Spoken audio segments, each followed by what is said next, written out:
We have a guest. We do, and this is our time to do the 3 things you need to know, and we're going to do it with our friend and colleague, Michael Medved, who is the host of the Michael Medved Show on our conservative sister station, KTTH, and he joins us right now. Good morning, Michael. Hey, good morning. We were kind of concerned because this is one of our favorite times of the week, and when we heard we couldn't get you, I was thinking, oh, no. No, This is actually, it was the number that you normally call is, I'm still waiting to hear. Oh, this is my, I gotcha. Okay, yeah, well, cell phone number. thank you so much. Gotcha, Yeah, gotcha. we have a different producer right now. Chef is, we still haven't gotten an update from Chef, by the way, but in any case, Here we go. we are ready. Number 1. Thank you. All right. First one on deck. Representative Newhouse, Dan Newhouse, that is, has a challenger. That challenger is Loren Culp. I need to know your thoughts on this and what it could possibly do to the state of Washington and the GOP. Well, actually, I got to tell you, it may end up helping Dan Newhouse, who I enthusiastically support, by the way. Dan Newhouse already had 2 Republican challengers. One of them is a member of the state legislature named Clippert. And then there's another Republican challenger. Actually, Loren Culp jumping into the race probably makes it more likely than ever that Dan Newhouse will be reelected because, remember, we have a top 2 primary. Right. And if there are all these Trump Republicans, little Trumper clones out there in that district, and there's only one Dan Newhouse, he's almost sure to make the primary and he'll win the general election. Wait a minute. So, Wait a minute, Michael. I got text messages yesterday telling me you be ready because Loren Culp has a lot of support in this state. Do you believe that this will essentially kind of split the party in that area? And do you think that Loren Culp has actually enough support to beat Dan Newhouse? No. I don't. I think Loren Culp has a lot of questions to answer about how he spent the money that he raised, some of it under false pretenses. There's material in the Seattle Times about him taking $48,000 out of his campaign for his personal needs, which is illegal. Loren Culp is not going to be a serious candidate for Congress or anything else. So I know that his most ardent supporters, his most passionate supporters are going to strongly disagree with you, and we're going to have them texting in just about 2 seconds. Yes. Because even though, so I'm going to speak on their behalf. He didn't do well against Governor Inslee, but he did much better than expected. And he seemed to have a lot of support on the other side of the mountains, this is where he would be running. And yeah, there is, where. What I wanted to ask you though too is, so it is where he's running, and then the other part of it is, it seems like it would really further define where the local Republican Party is going, the state of Washington's Republican Party is going. Well, it certainly would if Loren Culp beat Dan Newhouse. I think, again, for reasons that I stated at the beginning, I think it's very unlikely. Unless the other pro-Trump candidates pull out of the race, that vote is going to be divided. I'm not convinced, by the way, that vote is a majority in that district or anywhere in the state of Washington anyway. But certainly when it's divided among a number of candidates, including Representative Clippert, I think I am not even sure that this will be the final configuration of the race. And the same way that I'm fairly confident that Jamie Butler is going to win re-election, and she eminently deserves it, I'm very confident that Congressman Newhouse, who was a strong and principled conservative, is going to continue representing that district in central Washington. And the reason that the 2 congressional people that you mentioned are more vulnerable and are getting these challenges is because of how they voted in terms of impeaching former President Trump.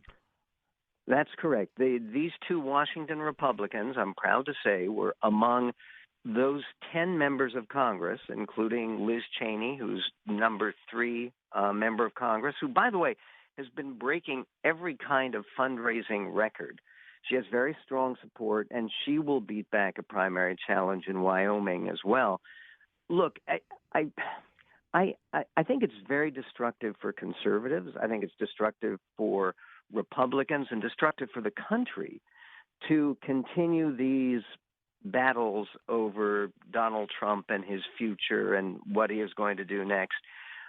Look, Donald Trump was president of the United States. I think we can acknowledge that there were some good things that he achieved. Yesterday, Joe Scarborough acknowledged that Trump deserves part of the credit for ramping up the vaccines with Project Warp Speed. So fine.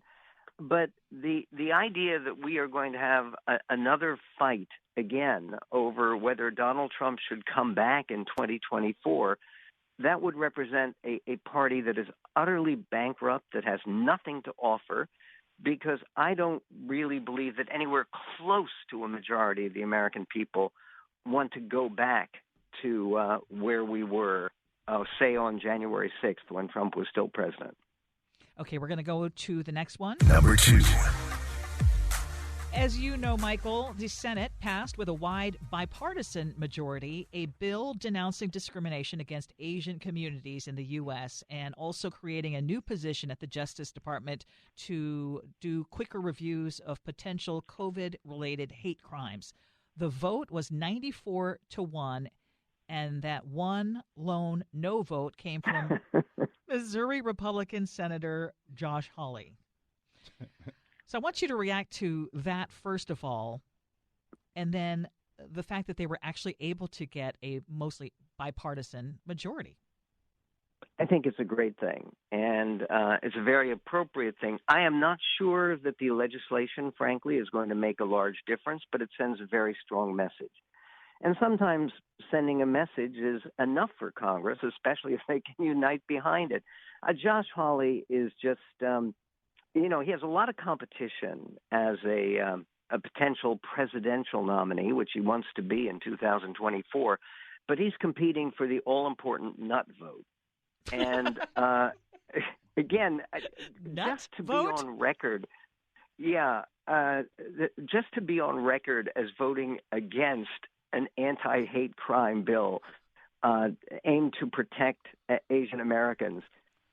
I mean, honest to goodness, Ted Cruz voted for this, right? I mean, everybody else. So Josh is he's out there in Loren Culp territory. Okay, I have one other question because you talked about the message that it sends. And after the Derek Chauvin verdict, it seemed like there were very few Republican politicians who said anything. But even before that, after the George Floyd video came out, there were some Republicans who did say, okay, this is obviously there's something very wrong with this. Why is it difficult, do you think, Michael, in a case like this, for so many Republicans to acknowledge that there are issues with policing?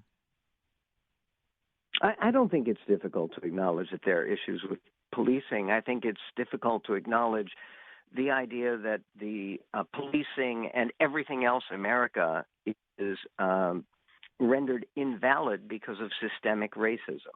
In other words, the one thing that I thought was striking, the prosecution did a great job in the Derek Chauvin case. The jury did a great job. It shows that the system works. It was not colored, it seems to me, by racism. And one of the evidences of that is race was never mentioned in the case. They never they never tried to prove that Derek Chauvin was in fact racist, and who knows if he was. The important part here is that what he did was evil, and what he did was wrong. And yes, he committed murder. A jury of his peers found him guilty of that. And again, that message of actually delivering justice, regardless of the race of the perpetrator or the race of the victim, it seems to me, is the overwhelmingly positive message from the Derek Chauvin case. Number 3. All right, Michael. For the second time in history, the House passed legislation Thursday to make the District of Columbia, that's D.C., y'all, the nation's 51st state. Now, in this, of course, there was a vote 216 to 208 with this. Your thoughts on everything so far? My thought is that it's a terrible idea. And it first of all would probably be ruled unconstitutional, a violation of not only the Constitution but of the 23rd Amendment, which was passed back in 1961. And the idea of the District of Columbia as a state, one of the questions I would ask would be, okay, right now they have a city council and they have a mayor. Would they continue to have that? Mm-hmm. In other words, you would all of a sudden have a city council and a mayor for one city, and that would be your state. And I think it's perfectly fine for citizens in the District of Columbia to vote. And what should happen here is the District of Columbia, when it was formed in 1791, included both chunks of Virginia and chunks of Maryland. And in 1846, for complicated reasons, the chunks of Virginia went back to Virginia so the people could vote there.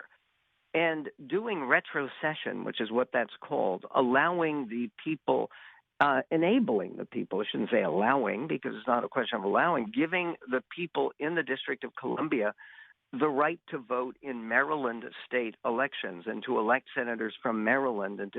That is a natural setup. But to create one state that would be wildly different from every other state in terms of not really having districts for a legislature, it's one city. And again, I think this would give energy.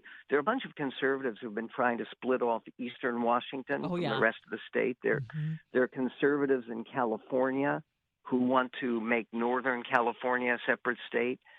And this kind of multiplication of different states in order to gain some power in Washington, I think ought to be resisted. It's a terrible idea. So I actually agree with you, Michael. So I want to know from you, Gee, why do you think it would be a good idea, or do you?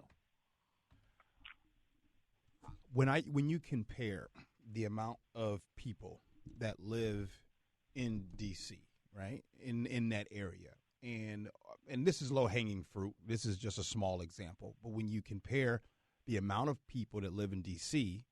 and the amount of people that live in the state of Wyoming, and you compare those and you see how much their count and vote matters for the state and what that represents, sometimes it just kind of feels like an unfair balance when it comes to that. I mean, the population of D.C. is huge. So that's where I stand on that. I just want to give that one example. Yeah, this legislation would propose creating this 51st state. It would have one representative and two senators for this tiny sliver of land that covers the White House, the U.S. Capitol, the National Mall.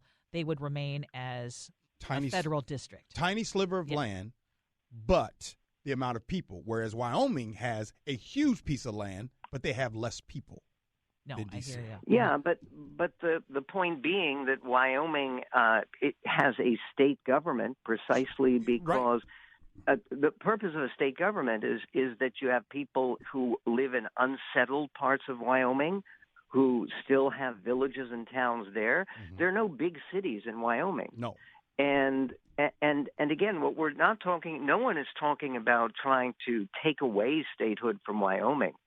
The question is, we've never had a state that's been just one city, and back in the 1960s, Norman Mailer ran for mayor of New York, claiming New York should become the 51st state. The idea of having separate city-states is not something for which we should change the Constitution. And by the way, to actually get this done, it would require a constitutional amendment, and that is not going to happen. All right. Before we get going, we got about a minute left. You know and have heard what's going on. Pierce County and two other counties have already got rolled back from Phase 3 to Phase 2. There is a potential and possibility come May 3rd that might happen here at King County. Numbers continue to rise. Give us your take. Yes or no, do you agree with rollbacks from Phase 3 to Phase 2, even though there's an uptick in cases? I am not sure at all. We're going to be speaking with some of the top medical officials from Evergreen Health which led the whole country in dealing with this pandemic initially, on the show today. And this is one of many big questions that are there. We'd all like to say goodbye to the pandemic, but I am not sure that it's meaningfully over yet. I wish that it were. Michael, the fact that we ended off with you not really having an opinion, that means that was good. And we need to come back to that question next Friday, my man. You bet. And maybe next Friday we'll know a little bit better where we stand.